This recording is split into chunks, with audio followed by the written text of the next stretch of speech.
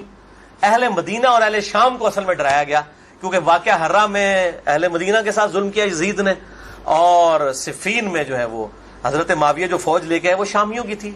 اس لیے نبی صلی اللہ علیہ وسلم نے حضرت علی کے بارے میں یہ کرٹیکل حدیث وہاں پر بیان کی تاکہ شامیوں کو اور اہل مدینہ کو ڈر سنا دیا جائے۔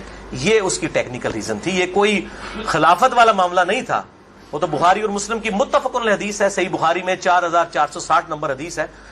سیدنا طلحہ نے جب پوچھا عبداللہ ابن ابی اوفا سے کہ بتائیے کیا نبی صلی اللہ علیہ وسلم نے اپنا وصی کسی کو منایا؟ انہوں نے کہا کسی کو نہیں منایا، آپ نے ہمیں قرآن پر چلے رہنے کی وصیت کی تھی۔ یہ جو وصی رسول والا ایشو ہے یہ اجماع صحابہ ہے، میں نے پورا لیکچر ریکارڈ کروا دیا ہے، مسئلہ نمبر 55B، وصی رسول کون ہے اور حدیث قرطاس کا تحقیقی جائزہ۔ وصی رسول نہ سیدنا ابو بکر ہے نہ سیدنا علی ہے، بلکہ قرآن حکیم ہے۔ سیدنا ابو بکر کی جو خلافت اسٹیبلش ہوئی وہ اجماع صحابہ تھا رضی اللہ عنہم اجمعین وعلیہم السلام۔ یہ سارے طریق میں جتنے بیان کر رہا ہوں نا یہ آپ کو مل جائیں گے سلسلہ احادیث صحیحہ میں 1750 نمبر شیخ البانی کے اور 2223 میں۔ سیکنڈ لاسٹ ترک 7واں المستدرک للحاکم میں انٹرنیشنل نمبر کے مطابق 4711 زید ابن ارقم سے۔ یہ بڑے خطرناک الفاظ ہیں۔ زید ابن ارقم ڈر جاؤ، زید ابن ارقم کرو جڑی روایتیں انہوں نے بیان کی تھی ہمیں۔ زید ابن ارقم کہتے ہیں کہ نبی صلی اللہ علیہ وسلم نے فرمایا تھا غدیر خم پر کہ میں اپنے بعد 2 بھاری چیزیں چھوڑ کر جا رہا ہوں، قرآن اور اہل بیت، یہ قیامت تک اکٹھے رہیں گے یہاں تک کہ حوض کوثر پہ آ کے مجھ سے ملاقات کریں گے، قرآن اور اہل بیت۔ یہ حوض کوثر میں ملاقات کر کے کیا لینا ہے انہوں نے؟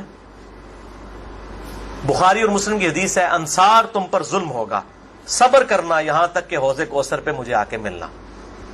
بخاری مسلم میں حدیث ہے انصار کی محبت ایمان کی علامت ہے۔ انصار پہ ہی تو ظلم کیا گیا، واقعہ ہرہ کیوں ہوا تھا؟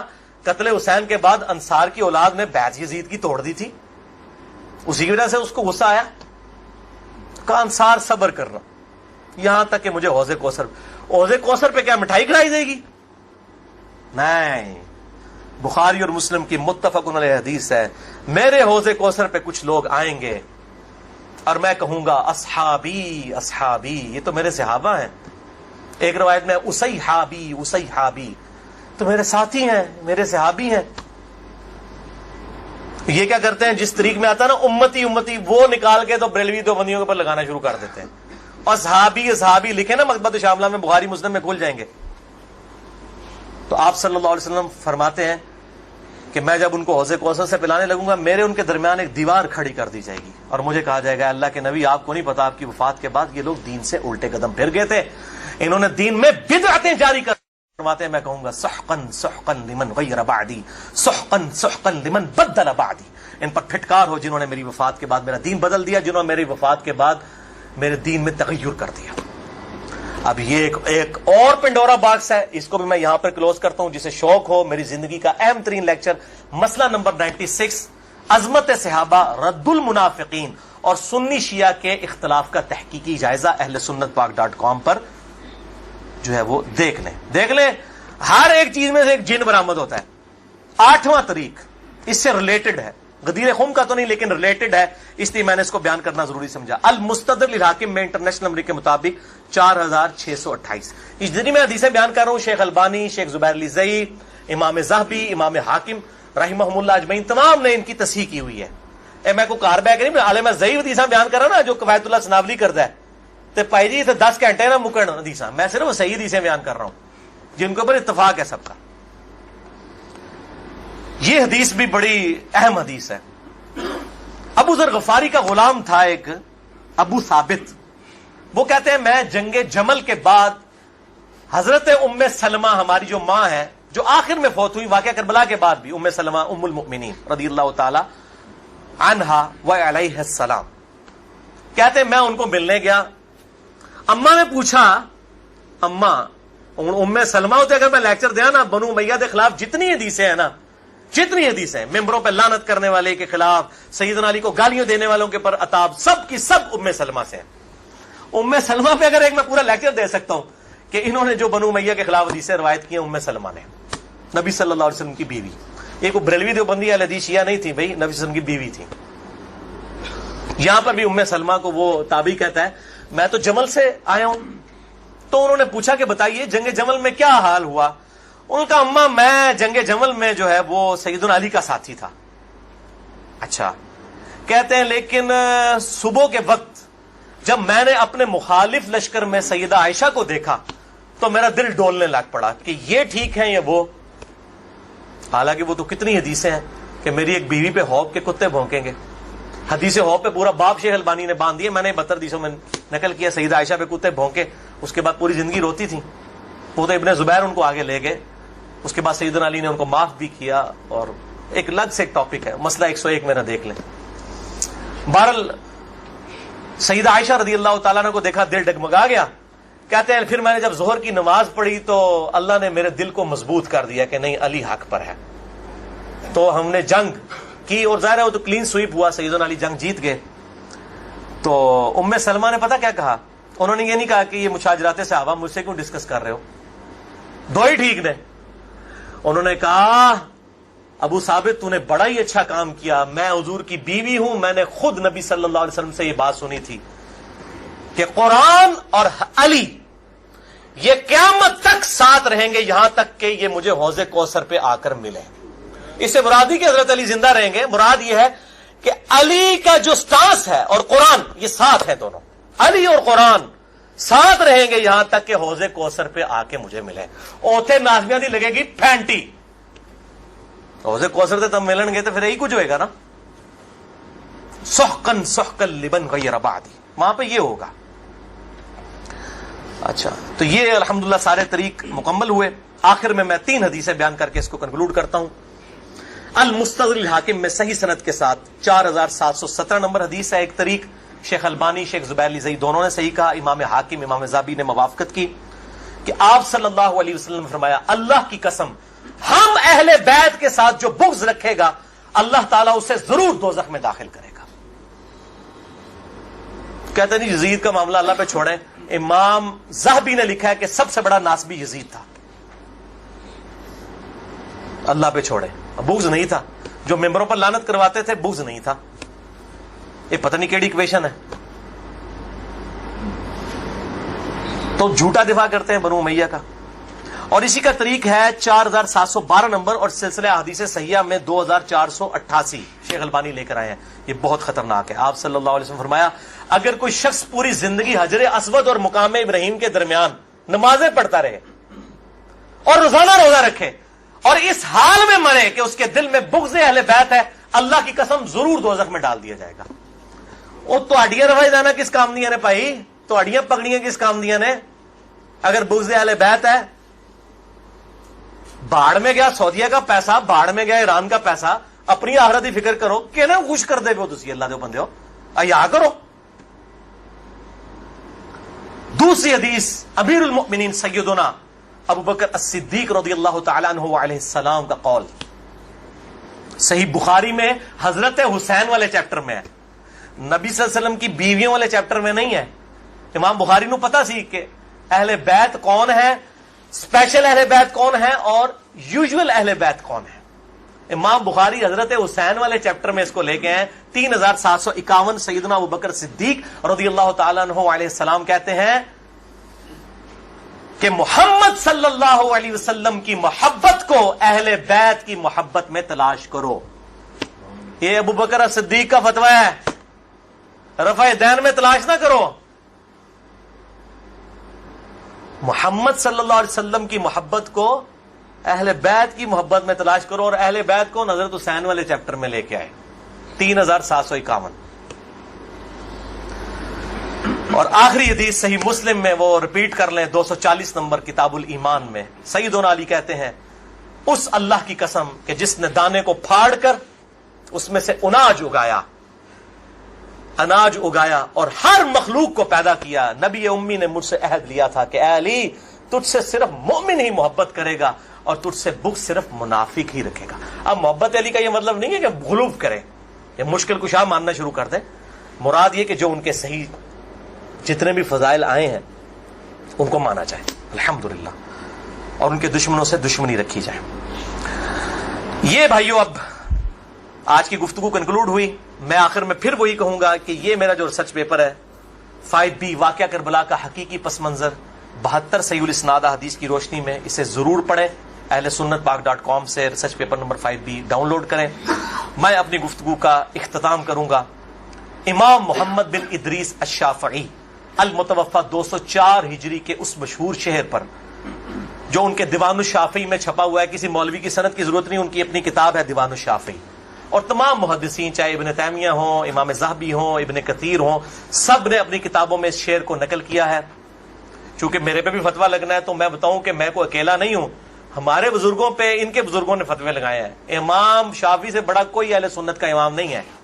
احمد بن حنبل ان کا شاگرد ہے، اور احمد بن حنبل صرف حدیث میں ایکسپرٹ ہے. امام شافعی وہ ہیں جو حدیث میں ایکسپرٹ، فقہ میں ایکسپرٹ، منطق میں ایکسپرٹ. ان سے بڑا کوئی امام نہیں اہل سنت کا. اور امام بخاری ان کے پوتا شاگرد، امام ترمذی ان کے پڑپوتا شاگرد، اور خود امام مالک رحمہ اللہ وعلیہ السلام کے شاگرد ہیں. دیوان الشافعی میں ان کا شعر ہے ان کان رفضا حب آل محمد صلی اللہ علیہ وآلہ وسلم. اگر آل محمد کی محبت کا نام تم کہتے ہو رافضی ہونا ہے، شیعہ بھی نہیں رافضی، فلیشہد الثقلان انی رافضی. تو جنوں انس گواہ ہو جاؤ، اے بریلویو دیوبندیو اہل حدیث شیعہ سب کے سب، چاہے جنوں میں ہو چاہے انسانوں میں ہو، من الجنت والناس، وہ والا بھی من الجنت والناس، گواہ ہو جاؤ. فلیشہد الثقلان انی رافضی، ہاں میں پھر رافضی ہوں، میرے رافضی ہونے پر گواہ ہو جاؤ. یہ امام شافعی کا جو ہے شعر ہے. اس پہ میں نے گفتگو کنکلوڈ کی. باقی آپ اس میں دیکھیں. اللہ تعالیٰ سے دعا ہے جو حق بات میں نے کہی اللہ تعالیٰ ہمارے دلوں میں راسخ فرمائے. اگر جس بات میں میرے منہ سے کوئی بات نکل گئی تو اللہ تعالیٰ ہمارے دلوں سے محو کر دے. اللہ تعالیٰ ہمیں کتاب و سنت کی تعلیمات پر عمل کر کے دوسرے بھائیوں تک پہنچانے کی توفیق عطا فرمائے. سبحانک اللہم و بحمدک اشہد ان لا الہ الا انت استغفرک و اتوب الیک وما علینا الا البلاغ المبین. درود شریف ایک دفعہ ضرور پڑھیں. اللہم صلی علی محمد وعلی آل محمد کما صلیت علی ابراہیم وعلی آل ابراہیم انک حمید مجید. اللہم بارک علی محمد وعلی آل محمد کما بارکت علی ابراہیم وعلی آل ابراہیم فی العالمین انک حمید مجید. جتنے بھائی آئے ہیں ریسرچ پیپرز بھی لے کے جائیں، اور جنہوں نے سوال کرنے ہیں 10 منٹ کے بعد میرے پاس آئیے گا، کیونکہ میں ظاہر ہے اتنی گفتگو کر کے پھر جو ہے وہ تھک جاتا ہوں. جزاک اللہ خیرا، جزاکم اللہ خیرا، وما علینا الا البلاغ المبین. ٹھیک ہے، اسے بند کر دیجیے.